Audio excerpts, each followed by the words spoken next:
Fancy new Tundra or old proven reliable Tundra? Which one would you guys pick? Welcome back, everybody. David Shepard here on the Humble Hotshot channel, doing some more fleet maintenance. If you guys watched in the past, you know I maintain a fleet of Toyota Tundras for this roofing company here, and they just purchase a handful of new trucks every couple years, so they like the Toyota reliability. They've been sticking with them for almost a decade or more, actually, here. And I just did a couple oil changes, one on this 23 Tundra and one on this 2015. So thought I'd just compare some differences and share them with you guys. A lot of controversy about these new twin turbo power plants in these new 22 and 23 Tundras. And you know, they were supposed to be more reliable and more fuel efficient than the older big V8 trucks like this one with the 5.7. So I've worked on both, I've maintained both, I've driven both, so I just thought I'd share what I've noticed and share that with you guys, all right after a word of scripture, of course. So today I want to share John chapter 7, verse 37, in which Jesus says, "Let anyone who is thirsty come to me and drink. Whoever believes in me, as the scripture has said, out of his heart will flow rivers of living water." So just want to encourage you guys that if you come to Jesus, if you are thirsty for life and joy and things that sustain and last more than the pleasures of this world, if you come to him and believe in him, it says out of your heart will flow rivers of living water, living, continuously flowing water that will be a blessing to yourself and others around you. So thanks for listening. Now I'm going to share some differences between these two trucks. Like I said, this is the twin turbo 3.5 liter. This is the naturally aspirated 5.7 liter V8. So 8 cylinders here, 6 cylinders here.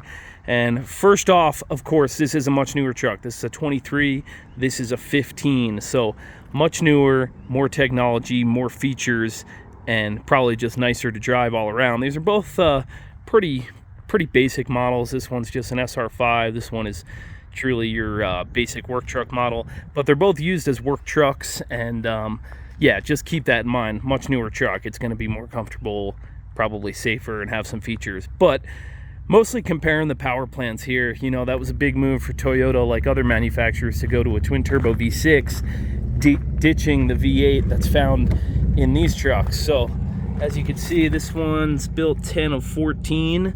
So it is a 15 model year, and yeah, as far as interior and stuff goes, this is just a basic work truck. But I wanted to show you guys, this thing's got 162,000, almost 163,000, and all we've ever done on these, in fact, all of the fleet of 5.7 trucks, is regular maintenance. We do synthetic oil changes, change the air filters, and then I do a lot of brake jobs. These trucks run up and down this highway, a lot of stop and go, loaded down with tools, so they definitely burn through some brakes.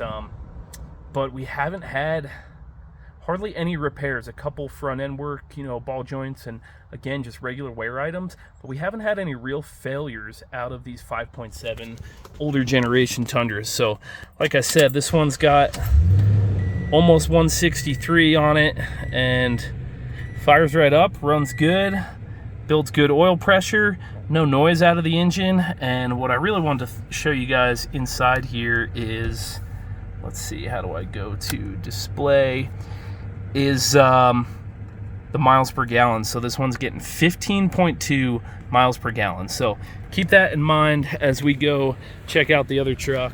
And I'll give you a quick look under the hood, show you this one. These trucks came with a 4.7 or a 5.7. These work trucks are all the 5.7s. Good engines, known for going pretty high miles, and the biggest complaint I heard is just the fuel economy, which 15 out of a sort of larger V8, not too bad. So as you can see, that is the 5.7, and just regular maintenance has kept this thing going, and you can see how dirty, filthy these are.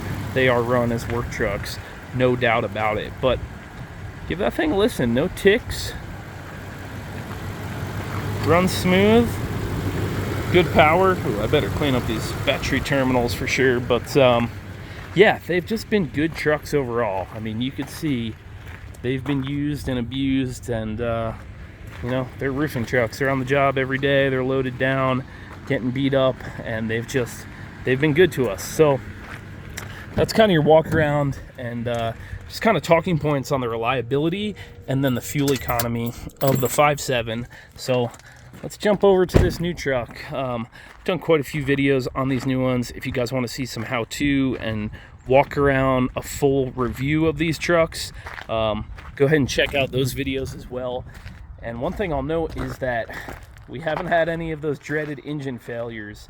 You know, Toyota released that there was some manufacturing metal material left in some of these twin turbo engines, and some of them are failing. There's no recall as of yet, but Toyota is replacing those engines, so take that for what it's worth. But again, we have not experienced any of those failures, and we have several of the both 22 and 23 models. So you could see this one is 10 of 22, so it is a 23 model as well, and of course much nicer interior, more features all around. But what I really wanted to show you was fire this thing up.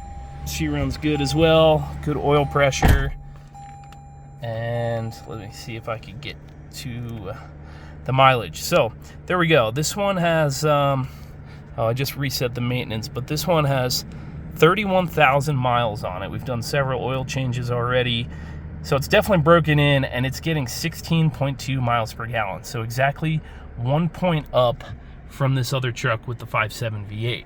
Now, again, these twin turbo models have way more power. I mean, you get into boost on these and they really take off, more so than the 5.7 for sure. But, you know, only 1 full mile per gallon better, and that truck's got 160,000 miles on it, and this one's just at 30K. So something to note.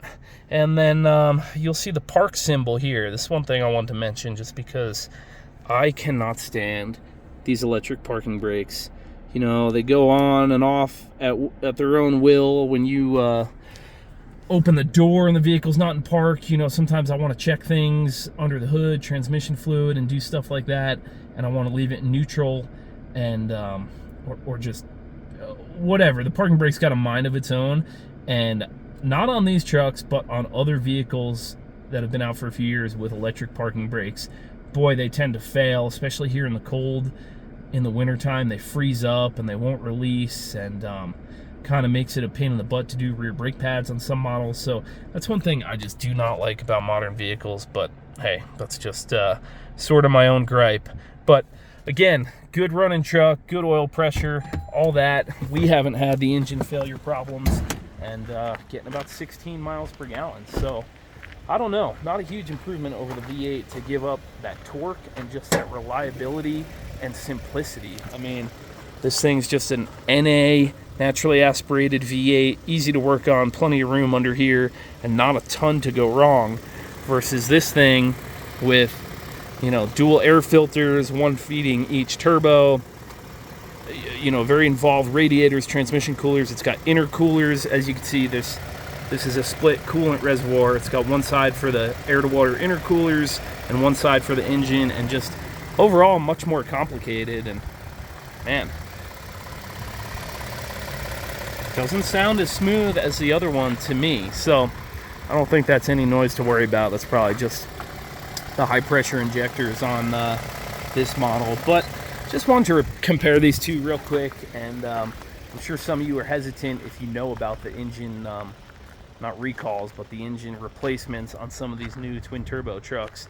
But just wanted to share that again, because these 5.7s have been super reliable. They're not terrible on gas. They're easy to work on. They're cheaper to maintain, and you're just giving up some of the horsepower and some of the frills of the new truck. So just wanted to compare these two. Thought it was neat that we had them side by side, and we still run quite a few of the older ones, and they're just now starting to get replaced with some of these models. So we'll see how they do. One of the supervisors has a 22 with about 50,000 on it. Again, no issues yet, but that's the highest miles we have on one of the new models, is about 50,000. So stay tuned, subscribe to the channel if you want to see more updates on that. I'll certainly keep you guys posted, good, bad, or otherwise, about these new trucks, and also to see how long we could keep these old ones running and making money for, you know, what, 1 less mile per gallon.